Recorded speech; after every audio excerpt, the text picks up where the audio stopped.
and then it started to rain. And it's not very steep climb, and it started to thunder and lightning.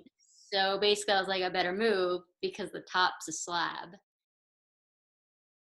Welcome to Women in Power Active. I'm your host, Jackie Gross, and this is my co-host, Erica Mann. We're talking with Sam today. And Sam, again, we've known each other for probably 8 years now. We met when we were both living in Michigan. I now live in Washington, and Sam now lives in Salt Lake City, Utah. Or is staying there currently. Living is far too much of a commitment for Sam. Sam, if you could just kind of break down, you're a climber now. When you were younger, you were really into gymnastics. Can you talk a little bit more about that part of your life? Yeah, I grew up in Gaithersburg, Maryland, and I went to a gym. It was called Hills Angels, and we had Dominic Dawes in our gym along with a whole bunch of other Olympic gymnasts. So the competing there was quite demanding. Wow. I think, I was doing 40 hours a week in the gym from basically, I think 8 years old on. So I'd go to school, get picked up, get dropped off, do a 4 or 5 hour practice, and then come home and do my homework. And that was basically my life. 6 days a week, I had a day off.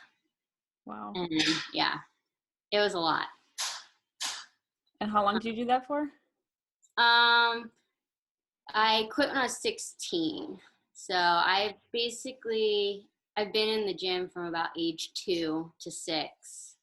And then I competed competitively from age 6 to 16. Wow. Yeah. That's pretty good, though. Commendable. It was a lot. Yeah. How did you stay motivated? Because even as a young child, you have to have mental strength to keep going, to be competitive. So that's really good. How did you keep going? Yeah. Battling injuries is always a hard one. I actually fractured my pelvis when I was 8. Wow. And couldn't do anything for 6 months. So of course, all my teammates moved on, and I was just stuck. Most of the times with injuries, you're able to do other events, or at least strength training or stretching. But I was limited to, I wasn't allowed to do anything. I couldn't even stretch, let alone work out. That was a hard one at such a young age. Yeah, no, I can only imagine. Was it an overuse injury, or how did that happen? We're not entirely sure how it happened. When I had chickenpox, it actually attacked my hips, and I wasn't allowed to walk for a couple weeks when I don't know how old I was when I got chickenpox. So I would imagine that probably weakened it.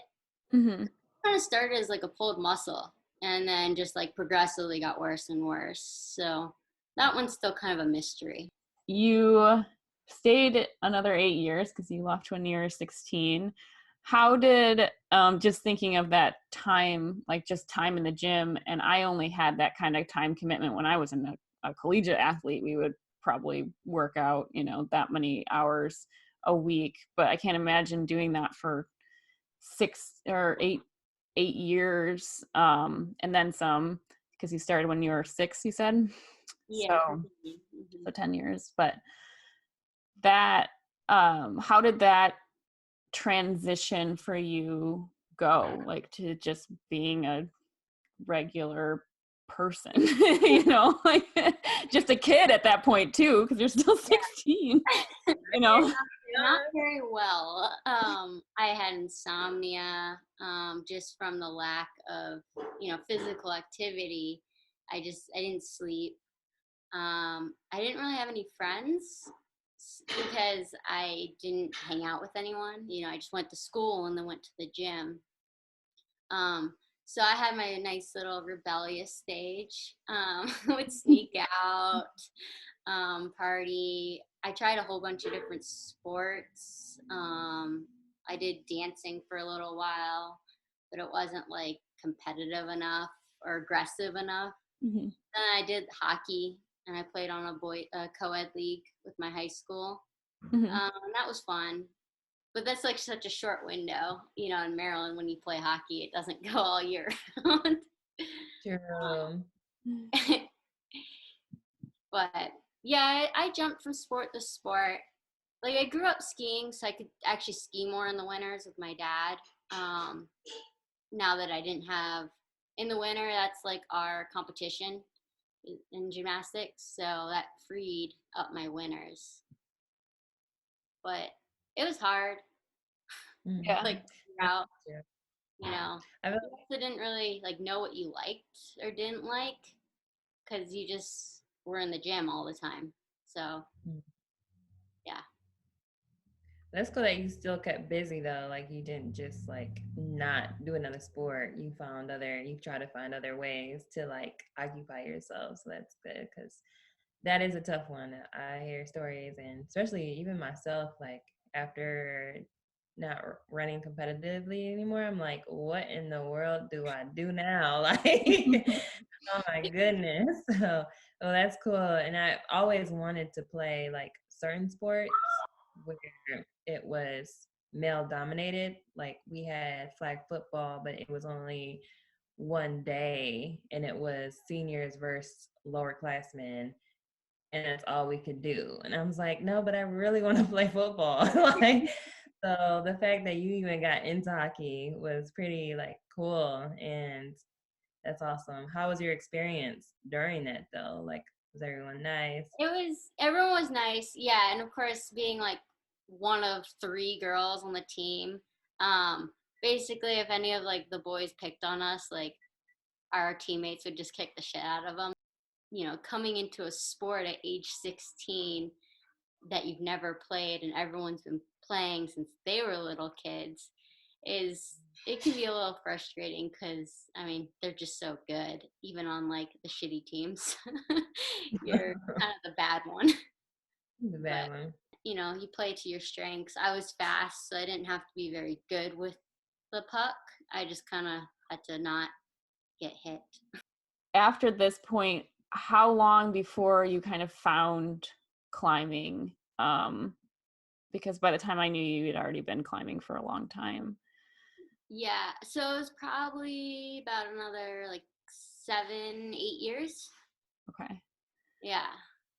I Wow. went back to skiing. Like once I moved out west, I went to Oregon and then went to Utah and went back into the skiing world. Yeah, I used to, be like, oh man, there's a big storm like in Wyoming. Let's go this weekend. We have a couple of days off. But I did that for a while. It was fun. And then like, did someone say like, oh, let's do climbing, or did you like read about it, or you're like, oh, I followed all the storms there are. Let me do something different. Let's see, I was living in Bend, Oregon, and I was dating a boy, of course, usually how it starts. Really big in the climbing. And so he took me out climbing out at Smith Rocks. And that was kind of that. You're like, this is awesome. Let me keep going.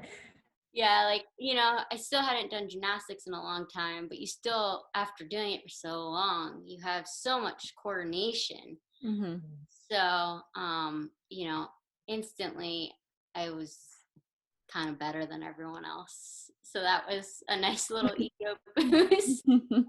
So it was nice. You had to get over the fear factor at first. Like, there's definitely, like, oh man, what if I fall like this? Or like, what if this happens? It's a little scary, or like, this spot's a little run out. Like, is it gonna be hard? But, climbing's equally as mentally challenging as it is physically challenging. When I was watching you climb, it's like one of the people that are women that I like looked up to, not necessarily like our climbing styles were similar, but just um having seen a woman climb that well, like you were the first woman that I saw that Thanks. was like aspirational. And Sam is totally downplaying her abilities here, but just so everybody knows, it's just been like really interesting for me to watch your growth as an athlete. I like to check back in with you and like how you're doing. And I saw recently that you had, I think it was a 514A. Is that what you're recently were climbing? You got So that? that's actually been a long outstanding project Yes, of tell us about it. so I tried that one probably like 5 or 6 years ago, Mm-hmm. and didn't do very well on it in the beginning. I actually wrote it off and walked away, and I was like, it's too hard, can't do it, it's too reachy. And then came back to it after Dylan sent it, and I was like, okay, I'll try it now. um, and started to pick apart moves. Some moves I couldn't do, and I, clip up to the next bolt and pull through and keep working other sections. And then slowly I started, linking more and more moves. And then I actually got through the crux and got to like the midpoint rest, which honestly I'd climbed it so many times it was really the I got it spot, even though you're only about a quarter of the way through the climb. There are two more spots above that you might fall, but I just had it so wired. um, and then it started to rain. And it's not very steep climb, and it started to thunder and Uh-huh. lightning. So basically I was like, I better move because the top's a slab. Um, and right out of the rest, I fell. My feet skated on the wet rock, and I blew it. Oh, And I was like, oh, no big deal. Sweet. Like, I can get back there, no problem.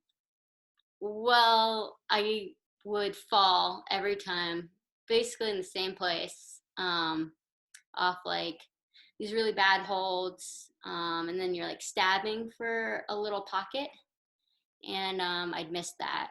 And then I'd pull on, and where the bolt is, I'd fall, and then I'd pull on and have to like climb all the way back through it, and then I'd go to the top.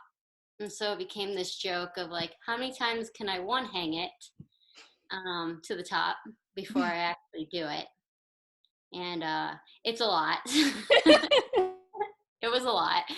Um, a few years of one hanging this, and finally last year because of the pandemic, we went to these more remote places than we had in the past. Normally we have a trailer, and we sold the trailer and got a truck bed camper, so we could be a little more mobile, go down roads that we may not have been able to make it before, which allowed for a different style of climbing to have to be had. So for me, by doing stuff like that, it is actually the best way that I train, where I'm doing movements that I'm not used to, because different rocks and like different areas tend to be like different styles of climbing. So when we finally got to Wyoming, I got on it, and I mean, it just felt easy. It was pretty cool to like walk into it from like basically no training because of COVID. We've been sitting on our butts just working all winter, and then leaving with like not knowing if we'd get kicked out of the states we were going to by the locals, and just like walked into Wyoming. We weren't even planning on being there, with like zero expectations. And I think I sent it like my third day back on it. It was wow. it was pretty sweet, and I was just like, wow, why has that taken so long?